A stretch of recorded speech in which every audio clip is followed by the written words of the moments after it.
Social science का answer की हम ही सबसे पहले बताएंगे, ठीक है। अरे सोशल साइंस का आंसर की हम ही सबसे पहले बताएंगे। अरे सबसे सटीक, सबसे तेज, सबसे सुपर बताएंगे, ठीक है ना। तो बच्चों चलिए शुरू करते हैं। कैसा, अरे जल्दी से जल्दी आंसर शीट मिला लो। आंसर शीट लेके आ गए हैं। देखिए पहला जो क्वेश्चन है आपके सामने, ध्यान से देखिए कितना नंबर आप लाए हैं, तुरंत पता चल जाएगा। पहला क्वेश्चन ध्यान से देखिए बच्चों, क्या लिखा हुआ है। 19वीं सदी के दौरान कौन सी ऐसी ताकत बनकर उभरा जिसने पूरे यूरोप के राजनीतिक और मानसिक जगत में भारी परिवर्तन कर दिया। भाई वो राष्ट्रवाद था। ऑप्शन नंबर 3 इसका क्या हो जाएगा, सही उत्तर हो जाएगा। चलिए देखते हैं अगले प्रश्न को। अगला जो प्रश्न है ये रहा बोर्डवा पे, ध्यान से देखिए। फ्रांस में प्रथम विद्रोह कब हुआ था। फ्रांस में प्रथम विद्रोह कब हुआ था, तो इसका जो सही उत्तर हो जाएगा 1830 में जुलाई, ऑप्शन नंबर 4। चलिए बच्चों देख लेते हैं अगला प्रश्न। अगला प्रश्न है क्वेश्चन नंबर 3। क्वेश्चन नंबर 3 का 1804 की नागरिक संहिता, जिसे आमतौर पर नेपोलियन की संहिता के नाम से भी जाना जाता है, उसने फ्रांस में सुधार के लिए क्या कदम उठाए।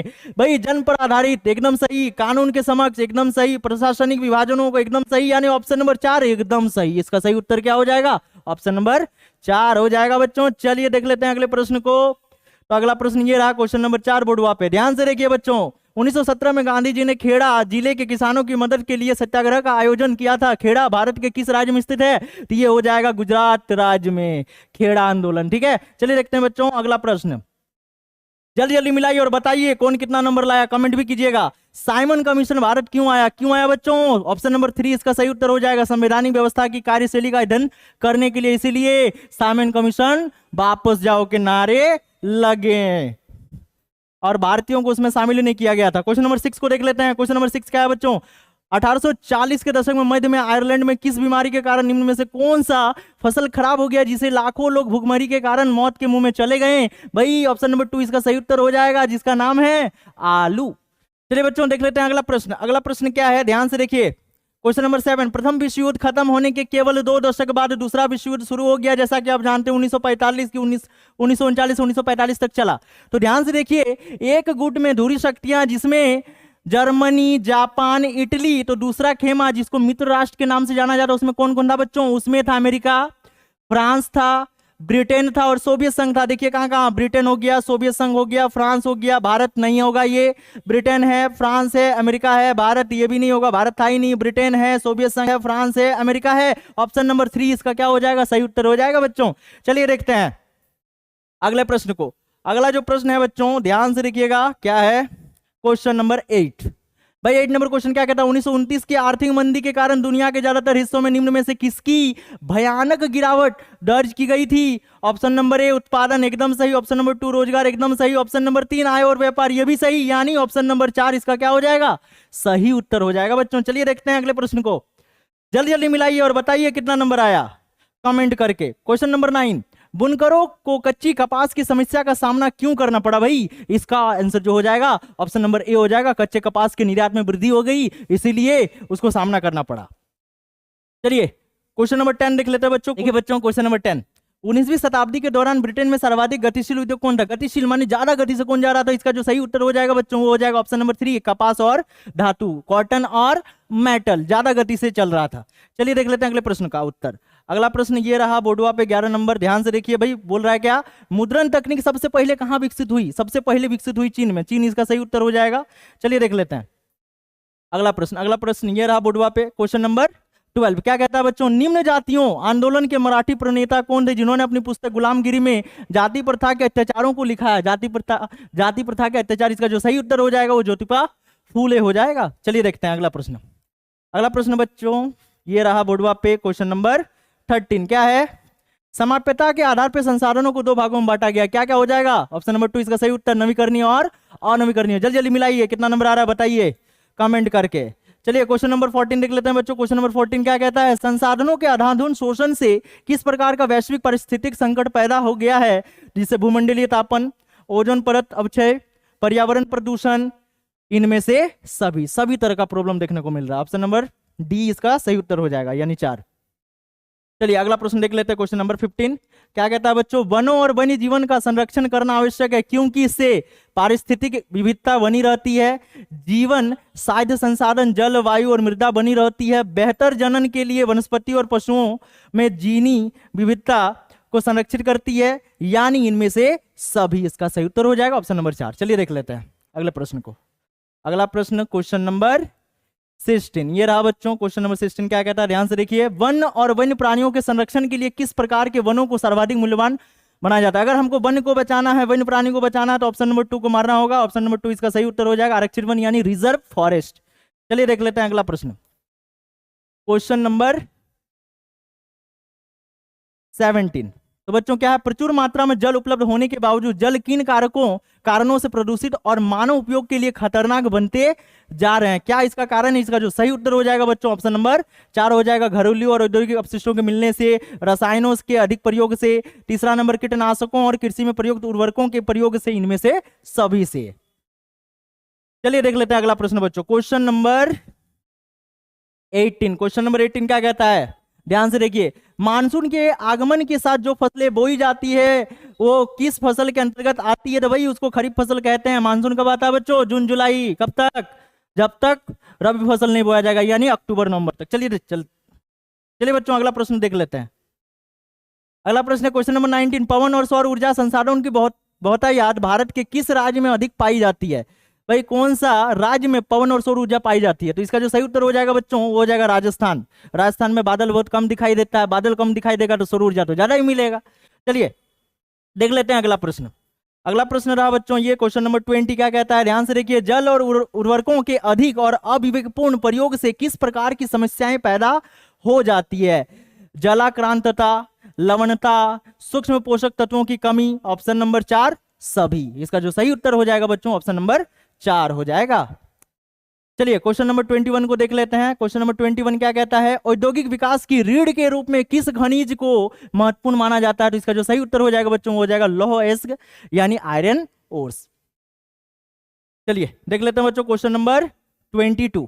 क्वेश्चन नंबर 22 क्या कहता है, ध्यान से देखिए। निम्न में से किस प्रकार के खनिजों का प्रयोग आणविक ऊर्जा के उत्पादन में किया जाता है? आणविक ऊर्जा यानी यूरेनियम और थोरियम। ऑप्शन नंबर 1 इसका क्या हो जाएगा? सही उत्तर हो जाएगा ऑप्शन नंबर 1। चलिए क्वेश्चन नंबर 23 को देख लेते हैं। 23 क्या कहता है, वायु प्रदूषण निम्न में से किस पर अपना दुष्प्रभाव डालता है? वायु प्रदूषण, तो वायु प्रदूषण का बात कर रहा है, मानव के स्वास्थ्य में एकदम सही, पशुओं पर भी डाल देता है, पौधों पर भी डाल देता है, यानी इनमें से सभी। ऑप्शन नंबर 4 इसका क्या हो जाएगा बच्चों? सही उत्तर हो जाएगा। चलिए देख लेते हैं क्वेश्चन नंबर 24 क्या कहता है, बेल्जियम में अल्पसंख्यक के रूप में किस भाषा के बोलने वाले लोग तुलनात्मक रूप से ज्यादा समृद्ध और ताकतवर थे? तो भाई ये हो जाएगा आपका फ्रेंच हो जाएगा बच्चों, ध्यान दीजिएगा। क्वेश्चन नंबर 25 देख लीजिए। जब 1956 में श्रीलंका में कानून बनाया गया तो उसमें किन किन बातों को जोड़ा गया? तो उसमें सिंहली को एकमात्र राजभाषा घोषित कर दिया बच्चों, ध्यान दीजिएगा। चलिए ऑप्शन नंबर 1 इसका सही उत्तर हो जाएगा। क्वेश्चन नंबर 26 देख लेते हैं। 26 क्या कहता है बच्चों, निम्न में से कौन कार्यपालिका विधायिका द्वारा बनाए गए कानूनों पर अंकुश रखता है? अंकुश कौन लगा सकता है? तो न्यायपालिका। ऑप्शन नंबर 3 इसका क्या हो जाएगा? सही उत्तर हो जाएगा बच्चों। क्वेश्चन नंबर 27 देख लेते हैं। 27 क्या है, पोखरण, जहां भारत ने 1998 में अपने परमाणु परीक्षण किए, वो भारत के किस राज्य में स्थित है? तो हो जाएगा पोखरण। पोखरण आपका राजस्थान हो जाएगा बच्चों, ध्यान दीजिएगा। पोखरण को फिल्म भी है। क्वेश्चन नंबर 28 को देख लेते हैं बच्चों। 28 क्या कहता है, सामाजिक विभाजन अधिकांशतः आधारित होता है, किस पे आधारित होता है? जन्म पे आधारित होता है, ध्यान दीजिएगा। इसका ऑप्शन नंबर 3 इसका सही उत्तर हो जाएगा। क्वेश्चन नंबर 29 भी देख लेते हैं जल्दी से। सांप्रदायिक राजनीति इस सोच पर आधारित होती है कि धर्म ही सामाजिक समुदाय का निर्माण करता है। इस मान्यता के अनुकूल सोचना क्या कहलाता है? सांप्रदायिकता कहलाता है। इसका सही उत्तर सांप्रदायिकता हो जाएगा, ऑप्शन नंबर 2। क्वेश्चन नंबर 30 देख लेते हैं बच्चों। क्वेश्चन नंबर 30 क्या है, निम्नांकित में से किस राज्य में शिशु मृत्यु दर सबसे कम है? कहां होगा? ज्यादा पढ़ा लिखा कौन है? केरल। केरल में मोर्टेलिटी रेट सबसे कम है बच्चों। चलिए ऑप्शन नंबर 3 इसका सही उत्तर। 31 देख लेते हैं। निम्नलिखित में से किसे औसत आय भी कहा जाता है? प्रति व्यक्ति आय को औसत आय कहा जाता है। ऑप्शन नंबर 2 इसका क्या हो जाएगा? सही उत्तर हो जाएगा बच्चों।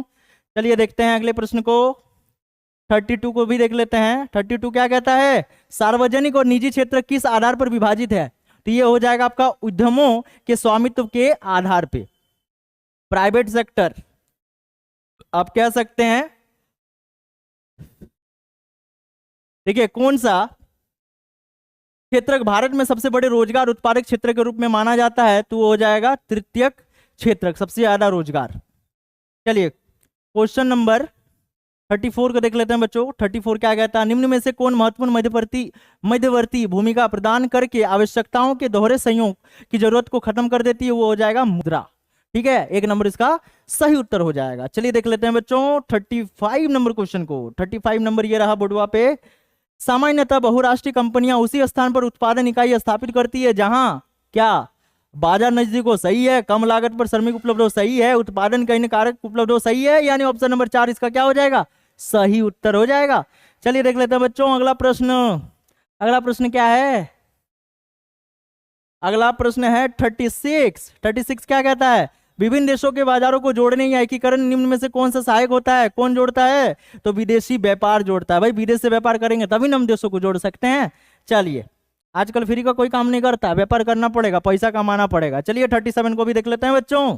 1960 के दशक में व्यवस्थित रूप में उपभोक्ता आंदोलन का उदय निम्न में से किन कारणों से हुआ। उपभोक्ता तो अत्यधिक खाद्य की कमी, खाद्यान्नों की जमाखोरी, खाद्य पदार्थों एवं खाद्य तेलों की मिलावट। ऑप्शन नंबर 4 इसका सही उत्तर हो जाएगा बच्चों, सभी हो जाएगा। चलिए देख लेते हैं 38 प्रश्न। 38 प्रश्न क्या है बच्चों, संविधान में संशोधन करके लोकतांत्रिक शासन व्यवस्था के तीसरे स्तर को किस प्रकार बनाया गया है, तो वो संवैधानिक बनाया गया और अप्रभावी बनाया गया। ऑप्शन नंबर 3 इसका क्या हो जाएगा, सही उत्तर। और ध्यान दीजिएगा बच्चों बहुत जल्दी हम लोग का पॉलिटेक्निक बैच शुरू होने वाला है, जिसमें आपको 100 सेट प्रैक्टिस सेट मिलेंगे, आपको बहुत ही बेहतरीन फिजिक्स, बहुत ही बेहतरीन केमिस्ट्री, बहुत ही बेहतरीन, बहुत ही अलग ट्रिकली अंदाज में आपको मैथ बताया जाएगा। तो बने रहिए हमारे इस वीडियो में और वीडियो को लास्ट तक देखिए, और हो सके तो चैनल में पहली बार आए तो चैनल को सब्सक्राइब करके जाइए और वीडियो को लाइक कर दीजिएगा, अच्छा लग रहा होगा तो, और नहीं लग रहा होगा तो कमेंट कर दीजिएगा। चलिए देख लेते हैं लास्ट प्रश्न। लास्ट प्रश्न क्या है बच्चों, ध्यान से देखिए 39। अन्य जाति समूह से भेदभाव और उन्हें अपने से अलग मानने की धारणा निम्न में से किस व्यवस्था पर आधारित है, तो आपकी है वर्ण व्यवस्था। ठीक है, कास्ट। चलिए देख लेते हैं अगला प्रश्न। अगला प्रश्न क्या है बच्चों, 40 नंबर अंतिम प्रश्न। लोकतांत्रिक व्यवस्था में हित समूह या दबाव समूह की मुख्य उपयोगिताएं निम्न में से क्या है। सरकार को सजग बनाए रखना, एकदम सही है। आंदोलन को सफल बनाना, यह भी सही है। राजनीतिक दलों पर प्रभाव डालना, यह भी सही है। यानी कुल मिला के ऑप्शन नंबर 4 इनमें से सभी सही है। तो बच्चों आपको बताना वीडियो कैसा लगा। वीडियो अच्छा लगा तो वीडियो को लाइक कर दीजिएगा, चैनल में पहली बार आए तो चैनल को सब्सक्राइब करके जाएगा, और हो सके तो अपने दोस्तों तक इसको शेयर कीजिएगा। तब तक वो लोग भी मिला लेगा कि भाई कितना नंबर आया कितना नहीं आया, और आपको बताएगा, और कमेंट भी कर दीजिए आपका कितना आया। चलिए मिलते हैं नेक्स्ट वीडियो में।